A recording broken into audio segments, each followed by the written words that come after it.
ఒక యోగి ఆత్మకథ. అధ్యాయం 13. నిద్రపోని సాధువు. శ్రీశ్రీ పరమహంస యోగానంద గారి మాటలలో, హిమాలయాలకు వెళ్లడానికి నన్ను అనుమతించండి. ఎడతెగని ఏకాంతంలో సంతత దైవానుసంధానం సాధించాలని ఆశిస్తున్నాను. ఒకసారి మా గురుదేవులతో నేను కృతజ్ఞతాపూర్వకమైన ఈ మాటలు నిజంగానే అన్నాను. అప్పుడప్పుడు భక్తుడికి కలిగే అనూహ్యమైన భ్రాంతి ఒకటి నన్ను లోబర్చుకున్న మీదట ఆశ్రమ విధులన్నా కాలేజీ చదువులన్నా నాలో ఓరిమి తగ్గుతూ వచ్చింది. నేను ఈ ప్రతిపాదన చేసే నాటికి శ్రీ యుక్తేశ్వర్ గారితో పరిచయమై 6 నెలలే కావడం నా తప్పుకు ఒక్క రవ్వ పరిహారం అయి ఉండవచ్చు. అప్పటికింకా నేను ఆయన మహోన్నత మూర్తిమత్వాన్ని పరిశీలించనేలేదు. హిమాలయాల్లో చాలామంది కొండవాళ్లుంటారు, అయినా వాళ్లకి దైవదర్శనానుభవం ఉండదు. మా గురుదేవుల సమాధానం మెల్లగా సరళంగా వినవచ్చింది. నిశ్చేతనమైన కొండ వద్ద కన్నా దైవసిద్ధి పొందిన మనిషి దగ్గర జ్ఞానం అర్జించడం ఉత్తమం. నా గురువు తామే కాని కొండ కాదన్న విషయం గురుదేవులు స్పష్టంగా సూచించినప్పటికీ కూడా నేను మళ్లీ నా కోరిక వెల్లడించాను. గురుదేవులు నాకు సమాధానం అనుగ్రహించలేదు. ఆయన మౌనాన్ని అంగీకారంగా తెలుసుకున్నాను. ప్రమాదకరమైన అనుకూలమైన అర్థం. ఆ రోజు సాయంత్రం కలకత్తాలో మా ఇంట్లో ప్రయాణానికి చేయవలసిన ఏర్పాట్లలో మునిగిపోయాను. ఒక గొంగడిలో కొన్ని వస్తువులు మూటగడుతూ ఉండగా కొన్నేళ్ల కిందట నా అటక మీద కిటికీలోంచి బయటకి జారవిడిచిన అదే మాదిరి మూట నాకు గుర్తుకు వచ్చింది. హిమాలయాలకు వెళదామని నేను చేసిన పలాయనం గ్రహస్థితి బాగాలేక విఫలమైనట్టుగా ఈసారి కూడా విఫలం కాదు కదా అనిపించింది. మొదటిసారి నాలో ఆధ్యాత్మిక ఉత్సాహం పరవళ్లు తొక్కింది. కాని ఈ రోజు రాత్రి మా గురుదేవుల్ని విడిచి వెళ్తున్న సంగతి తలుచుకుంటే నా మనస్సు పీకుతోంది. మర్నాడు పొద్దున్న స్కాటిష్ చర్చ్ కాలేజీలో మా సంస్కృతం ప్రొఫెసర్ బిహారీ పండిత్ గారిని పట్టుకున్నాను.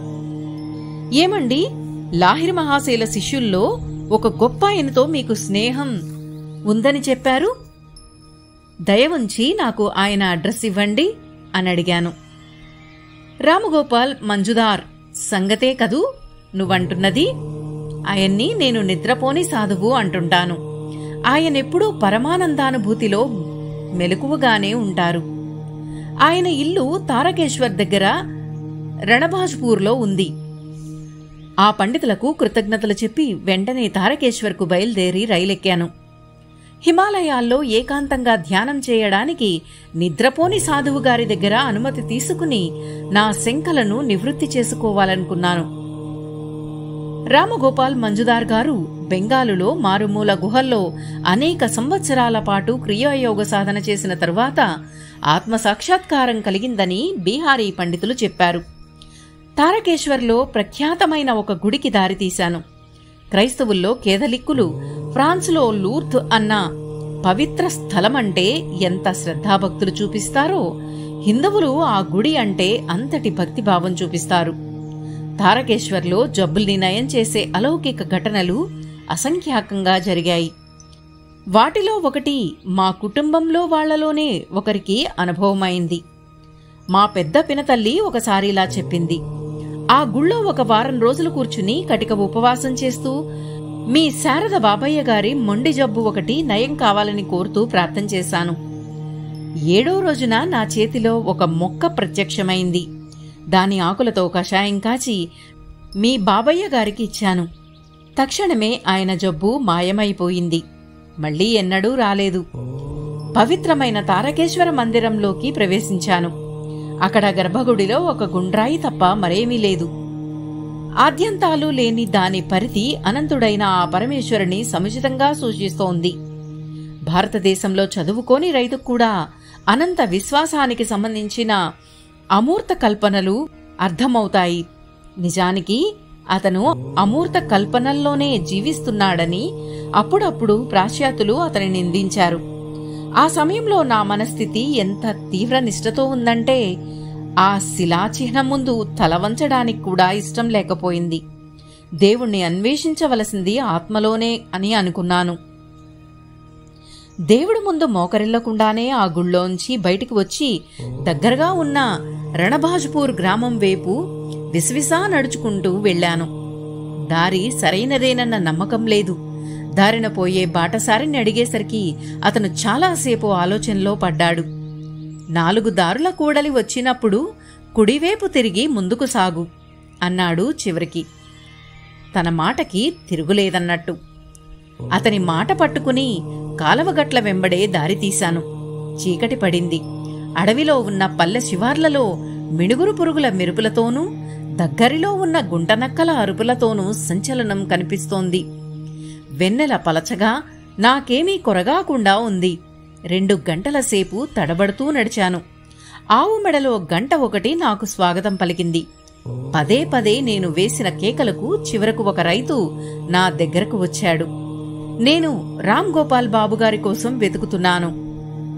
అటువంటాయనెవరూ మా పల్లెలో లేడు అంటున్న అతని గొంతులో చిరాకు కనిపించింది. నువ్వు అబద్ధాలాడే పత్తేదారవై ఉంటావు. రాజకీయమైన గొడవలతో ఇబ్బంది పడ్డ అతని మనసులో అనుమానం లేకుండా చెయ్యాలన్న ఆశతో అతని మనసుకు హత్తుకునేలా నేను నా దీనావస్థను వివరించాను. ఆయన తనింటికి తీసుకెళ్లాడు. నన్ను ఆదరపురసరంగా ఆతిథ్యమిచ్చాడు. రణభాజ్పూర్ ఇక్కడికి చాలా దూరం అన్నాడాయన. 4 వీధుల మొగలో నువ్వు ఎడమవైపు తిరగవలసింది, కుడివైపు కాదు. ఇంతకు ముందు నాకు దారి చెప్పినవాడు నిజంగా బాటసారులకు ఒక పీడే అనుకున్నాను దిగులుగా. ముతక బియ్యపు అన్నము, పప్పు దినుసు, బంగాళాదుంపలు, అరటికాయలు కలిపి వండిన కూరతో భోజనం చేసి పక్కదొడ్లో ఉన్న చిన్న గుడిసెలో పడుకోవడానికి వెళ్లాను. దూరాన పల్లె ప్రజలు గట్టిగా మద్దెళ్ళు, తాళాలు వాయిస్తూ పాటలు పాడుతున్నారు. ఆ రాత్రంతా సరిగా నిద్రే పట్టలేదు. ఏకాంతవాసం చేసే రామగోపాల్ యోగి గారి దగ్గరికి నాకు దారి చూపించమని గాఢంగా ప్రార్థన చేశాను. తొలి సంజ వెలుగురేకులు గుడిసె కంతలగుండా పొడుచుకు వస్తున్న సమయంలో రణభాజ్పూర్కు బయలుదేరాను. వరిచేలకు అడ్డబడి సూదుల్లా గుచ్చుకునే ఎండు మోళ్లు తొక్కుకుంటూ ఎండిపోయిన బంకమట్టి గుట్టలకు ప్రదక్షిణలు చేస్తూ నడక సాగించాను. అక్కడక్కడ దారిన పోయే రైతు ఒకడు కనపడడం, నేను చేరవలసిన చోట ఇంకా 1 కోసెడు అనగా 2 మైళ్లు మాత్రమే ఉందని చెప్పడం జరుగుతుండేది. 6 గంటల్లో సూర్యుడు విజయోత్సాహంతో నడినెత్తికి వచ్చాడు. కాని నేను రణభాజపూర్కు ఎప్పటికీ 1 కోసెడు దూరంలోనే ఉంటాననిపించడం మొదలైంది. మిట్ట మధ్యాహ్నానికి నా లోకమింకా అంతులేని వరిచేనే. ఎండవేడికి నేను దాదాపు వడగొట్టి పడిపోయే స్థితికి వచ్చాను. ఇంతలో ఒక ఆయన నిదానంగా అడుగుతీసి అడుగువేస్తూ నా దగ్గరికి వస్తుండడం గమనించాను. నా మామూలు ప్రశ్న మళ్లీ వేయడానికి పూనుకోలేదు. 1 కోసెడు మాత్రమే అన్న జవాబు విని విని విసుగెత్తి మళ్లీ అదే వినవలసి వస్తుందేమోనని ఆ అపరిచితులు నా పక్కన ఆగారు. పొట్టిగా సన్నగా ఉన్నారు. సూదుల్లా గుచ్చిగుచ్చి చూసే అసాధారణమైన 2 నల్లటి కళ్ళు మినహాగా ఆయన రూపంలో ఆకట్టుకునేది ఏదీ లేదు. నేను రణభాజ్పూర్ విడిచి వెళ్లాలనుకున్నాను. నువ్వు ఉద్దేశించిన ప్రయోజనం మంచిది. అంచేత నీకోసం కాసుకుని ఉన్నాను. నేను కొయ్యబారి చూస్తుంటే ఆయన నా ముఖంలోకి వేలు ఆడిస్తూ అన్నారు. గడుసుగా చెప్పా పెట్టకుండా నా మీదకి వచ్చి పడొచ్చనుకున్నావు కదూ. అయినా ఆ ప్రొఫెసరు బిహారీకి నా అడ్రసు నీకు ఇచ్చే హక్కు లేదు. ఈ మహాపురుషుల ముందు నన్ను నేను పరిచయం చేసుకోవడం కేవలం అధిక ప్రసంగం కిందకి వస్తుందని నాకు లభించిన ఇటువంటి ఆదరానికి కొద్దిగా నొచ్చుకుంటూ మాటా పలుకు లేకుండా నిలబడిపోయాను. ఆ తరువాత అకస్మాత్తుగా ఆయన వ్యాఖ్య వెలువడింది. చెప్పు, దేవుడు ఎక్కడున్నాడనుకుంటున్నావు? అదేమిటండి, నాలోనూ అంతటానూ ఉన్నాడు. నాలోని గాబరా నా ముఖం మీద కూడా కొట్టవచ్చినట్టు కనపడిందనడంలో సందేహం లేదు.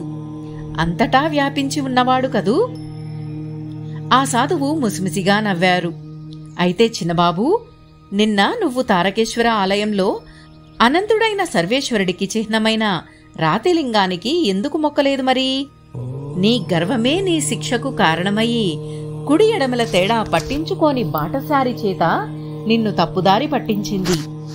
ఈ రోజు కూడా నీకు ఇబ్బంది తప్పలేదు. నేను మనస్ఫూర్తిగా ఒప్పుకున్నాను.